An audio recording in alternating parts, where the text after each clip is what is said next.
Hello everyone, welcome to all of you in Exam Guru. दोस्तों, national insurance company limited की तरफ से administrative officer यानी कि जर्नलिस्ट पोस्ट के लिए नया नोटिफिकेशन आज जारी कर दिया गया है। मैंने आपको एक सुबह में वीडियो बनाकर दिया था जिसमें इस वैकेंसी के बारे में कंप्लीट डिटेल्स बताया था। साथ ही में दोस्तों इसका previous year cut off and exam का लेवल भी शेयर किया था। इस वीडियो में दोस्तों मैं आप सभी के साथ इस एग्जाम का कंप्लीट प्रिपरेशन स्ट्रेटजी बताने वाला हूं। साथ ही मैं बताऊंगा कि अभी हाल ही में न्यू इंडिया एश्योरेंस लिमिटेड की तरफ से जो जर्नलिस्ट पोस्ट के लिए नोटिफिकेशन निकाला गया था उसमें मैंने कैसे प्री एग्जाम को क्लियर किया था और मेरी स्ट्रेटजी वहां पर क्या थी। उसी प्रकार का एग्जाम आपका ए वाला भी होने वाला है। एग्जाम का लेवल भी वैसा ही रहने वाला है।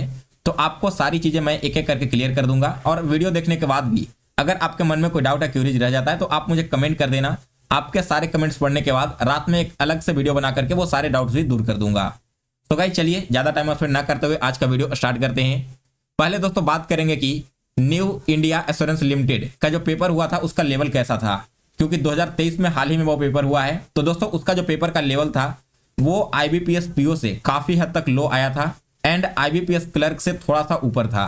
बिल्कुल इसी लेवल के पेपर आए थे, इसीलिए देखोगे कि कट ऑफ जो वहां पर गया है वो 81 पॉइंट समथिंग गया है। अब दोस्तों NICL यानी कि नेशनल इंश्योरेंस कंपनी लिमिटेड का जो लास्ट टाइम एग्जाम हुआ था 2017 में, उस समय पेपर में क्या क्या पूछा गया था और कुछ क्वेश्चंस का ओरिजिनल यहां पर मैं आपको दिखाने भी वाला हूं। तो क्वांट में दोस्तों आपके 5 नंबर सीरीज के क्वेश्चंस आए थे। DI 15 आया था जिसमें से डाटा इंटरप्रिटेशन में आपके पाई चार्ट था, बार ग्राफ दिए गए थे और एक आपका कैलकुलेट DI था। 5 क्वेश्चंस आपके क्वाड्रेटिक इक्वेशन के थे और 10 क्वेश्चंस अरिथमेटिक के आए थे। रीजनिंग में 20 क्वेश्चंस आए थे पजल्स एंड सीटिंग अरेंजमेंट से। कोडिंग डिकोडिंग के 5 क्वेश्चन थे। इनइक्वालिटी के 5 क्वेश्चन थे। BR से 3 क्वेश्चन और 2 क्वेश्चन आपके मिसलेनियस के आए थे। इसके अलावा इंग्लिश में 10 क्वेश्चंस का एक RC आया था जो कि काफी इजी लेवल का था। सेंटेंस एरर वाले 5 क्वेश्चन पूछे गए थे। एरर स्पॉटिंग के 5 क्वेश्चन थे और लगभग 6 से 7 क्वेश्चन क्लोज टेस्ट के थे। ये था दोस्तों आपका एग्जाम का पैटर्न, क्या क्या क्वेश्चन कौन कौन से टॉपिक से पूछे गए थे। अब यहाँ पर मैंने नंबर सीरीज के 5 क्वेश्चन जो कि मुझे मिले हैं पिछले साल के साइट से वो आपके लिए लाया है। तो इस क्वेश्चन को देख करके आप आइडिया लगा लो कि 2017 में जब इसका पेपर हुआ था तो क्वेश्चन का लेवल कैसा था। आप वीडियो को पॉज करके एक बार इन सारे क्वेश्चन को सॉल्व करके देख लेना। बात करते हैं दोस्तों इस बार की आप प्रिपरेशन स्ट्रेटजी की आपका क्या रहना चाहिए। तो गाइस देखो, 2 तरह के कैंडिडेट हैं। एक वैसे कैंडिडेट हैं जिन्होंने 2023 में लगभग सारे प्री एग्जाम क्लियर कर लिए होंगे, चाहे वो RRB का हो या फिर IBPS PO क्लर्क वगैरह हो या फिर SBI PO का प्री हो। और दूसरे कैंडिडेट वैसे होते हैं जिन्होंने 2023 में प्री एग्जाम तो दिया लेकिन अगर उनसे IBPS PO का प्री निकल रहा है तो क्लर्क नहीं निकला, RRB क्लर्क निकला तो PO नहीं निकला, या फिर इनमें से कोई भी नहीं निकल रहा है। सो गाइज यहाँ पर जो ऑलरेडी बहुत सारे प्री एग्जाम निकाल चुके हैं, आपको अब प्री के लिए बहुत ज्यादा मेहनत करने की जरूरत नहीं है। लेकिन इसका मतलब यह बिल्कुल भी नहीं है कि आप सिर्फ मॉक के भरोसे बैठ जाओ, क्योंकि यहाँ पर होगा क्या कि एग्जाम का लेवल तो काफी इजी रहेगा लेकिन वैकेंसी भी उतनी ही ज्यादा कम है। इसी वजह से कट ऑफ बहुत ज्यादा हाई देखने को मिलता है। और अगर कट ऑफ हाई जा रहा है तो आपके अभी जो भी मार्क्स बन रहे होंगे उस पेपर के लेवल के अनुसार उसमें 5 से 7 नंबर का आपको और इंप्रूवमेंट करना होगा, तभी आप जाकर इस कट ऑफ को क्लियर कर पाओगे। सो गाइज यहाँ पर जो ऑलरेडी प्री एग्जाम की तैयारी कर रहे हैं कैंडिडेट कर रखे हैं उनको मैं एक ही चीज सजेस्ट करूंगा कि आप डेली बेसिस पे एक मॉक लगाना स्टार्ट कर दो। मॉक लगाओगे 1 घंटे का, फिर इसका आधे घंटे का आपका एनालिसिस होना चाहिए। इस प्रकार से मॉर्निंग में आपका 1.5 घंटे इधर इंगेज हो जाएगा।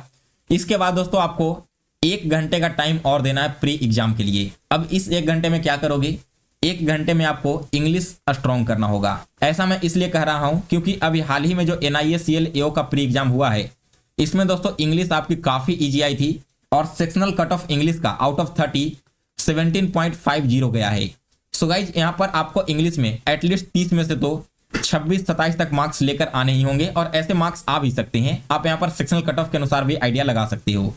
तो आपको क्या करना है कि जो 1 घंटे आप एक्स्ट्रा टाइम दोगे ना, इसमें एक आपका तो इंग्लिश का सेक्शनल मॉक हो जाना चाहिए 20 मिनट्स का, और बाकी के जो 40 मिनट्स होंगे वो आप वैसे टॉपिक पर दोगे जो आपका थोड़ा वीक है, जिसमें से मोस्ट प्रोबेबली अरिथमेटिक का टॉपिक हर किसी का वीक होता है।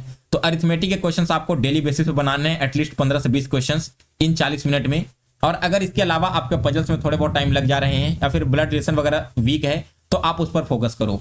अगर इसी प्रकार से 2.5 घंटे का टाइम आप डेली देते हो प्री एग्जाम के लिए तो डेफिनेटली आप इस एग्जाम को इजीली क्लियर कर लोगे। मेंस के लिए मैं आपको अलग से स्ट्रेटजी वीडियो बना करके दे दूंगा, फिलहाल इसमें बस प्री की बात करेंगे। दूसरे वैसे कैंडिडेट है दोस्तों जिनसे या तो इस बार एग्जाम क्लियर हो पा रहा है कोई या फिर एक भी एग्जाम क्लियर नहीं हो रहा, तब आपको क्या करना है। पहली बात तो आप यह समझ लो दोस्तों कि 2023 में अगर आपने IBPS PO, IBPS clerk, RRB PO clerk जैसे एग्जाम अगर क्लियर नहीं किया है तो NICL जैसे एग्जाम को भी क्लियर करना थोड़ा आपके लिए मुश्किल हो सकता है, क्योंकि यहाँ पर पेपर का लेवल तो वैसा ही रहेगा बट कंपटीशन काफी हाई रहेगा। तो आपको एक चीज करनी है, मेंस का प्रिपरेशन पूरी तरह से अभी छोड़ दो कुछ दिनों के लिए।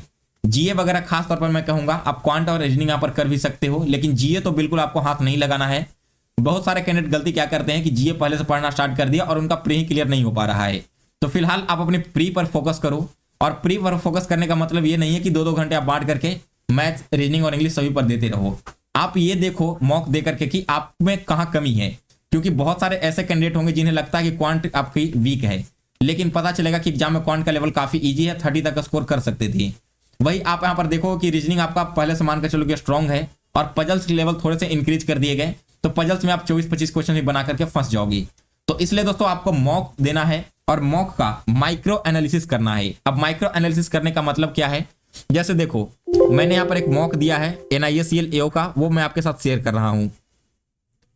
ये रहा मॉक। अब यहाँ पर मैंने दिया इंग्लिश में, मेरे यहाँ पर देखो 21.25 मार्क्स आए हैं। मैं देख रहा हूँ कि मेरी एक्यूरेसी काफी खराब है।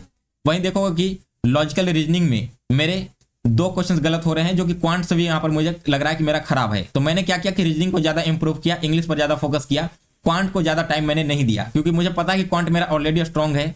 तो इसी प्रकार से आप सभी को देखना है मॉक देने के बाद कि आपकी कौन सी जो सेक्शन है वो वीक है और कौन सा स्ट्रॉन्ग है, और फिर आपके जो वीक सेक्शन है उस पर ज्यादा टाइम देने की कोशिश करो डेली बेसिस पे। आपको मैं बता देता हूं यहाँ पर ओली बोर्ड का NISCL का, ठीक है ध्यान से सुनना, NISCL AO का प्री का पहला मॉक फ्री है।